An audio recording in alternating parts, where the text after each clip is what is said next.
have you ever stopped to think about what it really takes to build artificial intelligence for a nation of over 1 billion people? I mean, it's not just some clever app. It's a whole system, a complete 5-layer stack. And today, we're going to break down India's incredibly ambitious national strategy for AI. Let's get into it. Right at the very heart of this whole thing is this powerful idea, AI for humanity. The goal here isn't just about winning some tech race. It's about putting people, everyday citizens, right at the center of all this progress, making sure every single innovation actually serves society. It is a massive, massive undertaking. It's one thing to have a grand vision, but it's something else entirely to build the machinery to make it a reality. So how do you even begin to construct an AI ecosystem that can work for a population that huge? Well, the answer lies in something called the India AI Stack. And we're going to take a journey down through every single layer, starting with the apps you might see every day and digging all the way down to the physical foundation that makes it all possible. Okay, so let's start with that core vision. The main idea, the guiding principle, is all about democratizing AI. That just means making sure its power isn't locked away with a few big companies, but that it's actually accessible and useful for everyone. And to do that, you need what's known as an AI stack. The easiest way to think about it is like a recipe. It's the full set of ingredients, the hardware, the software, the data, all of it, that you need to take an AI idea and turn it into something that actually works in the real world. All right, let's move to our first layer and see how this thing is built. This is the part of the stack that you and I can actually see and touch, where AI starts showing up in our daily lives. Okay, take a look at this pyramid. We're starting at the very top, kind of the tip of the iceberg. This is the application layer. These are the user-friendly services that take all that complicated AI stuff and turn it into simple, helpful tools. And hey, this isn't just some theory for the future. AI is already out there, being used in key parts of the country, from farms and hospitals to even courtrooms, all with the goal of solving real problems for real people. And what's really amazing here is the actual impact. I mean, we're talking about a 30 to 50% jump in crop yields for farmers.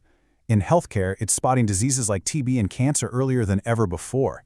This is where AI stops being an experiment and starts being a truly essential service. Okay, so we have the apps, but what makes them smart? Well, that brings us to the second layer of our stack, the AI models themselves. You can think of these as the digital brains behind the entire operation. Let's go back to our pyramid for a second. We're moving one level down. This AI models layer is what provides all the intelligence. These things are trained on massive amounts of data to spot patterns, make predictions, and basically drive all the smart decisions that the apps deliver to us.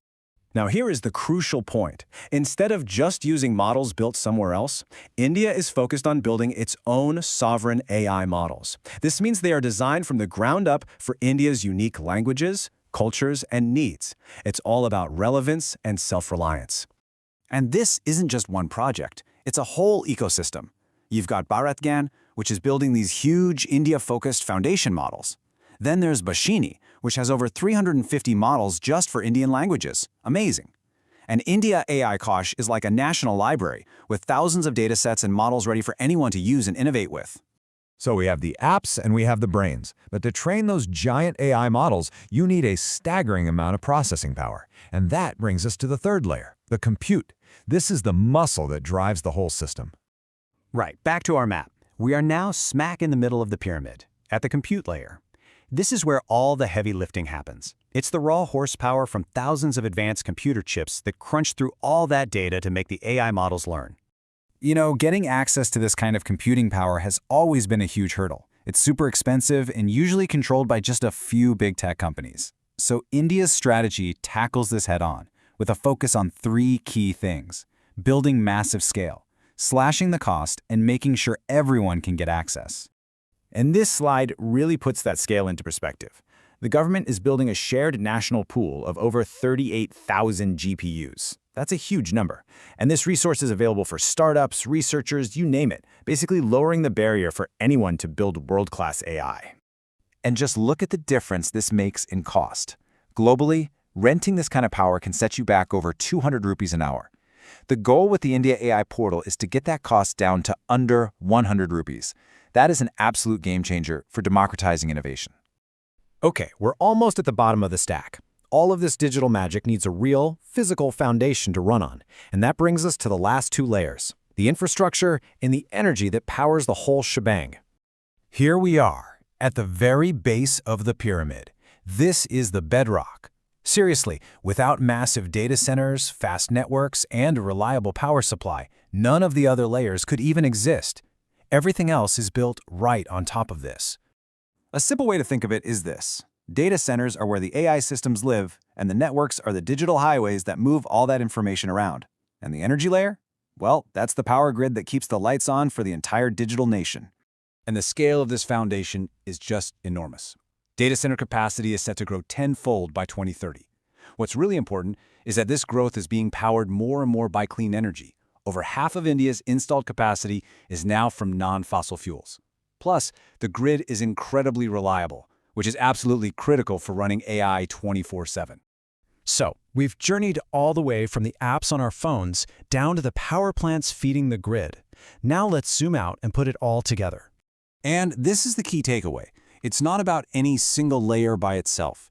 It's about having a complete, integrated stack where every piece, from the apps and models to the compute and energy, works together perfectly.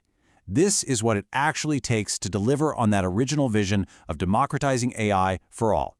By building this whole comprehensive sovereign AI stack, the country has laid an incredibly powerful foundation. All the pieces are there. So the real question now is, what's next? How is this integrated system going to transform industries, services, and our everyday lives in the years ahead?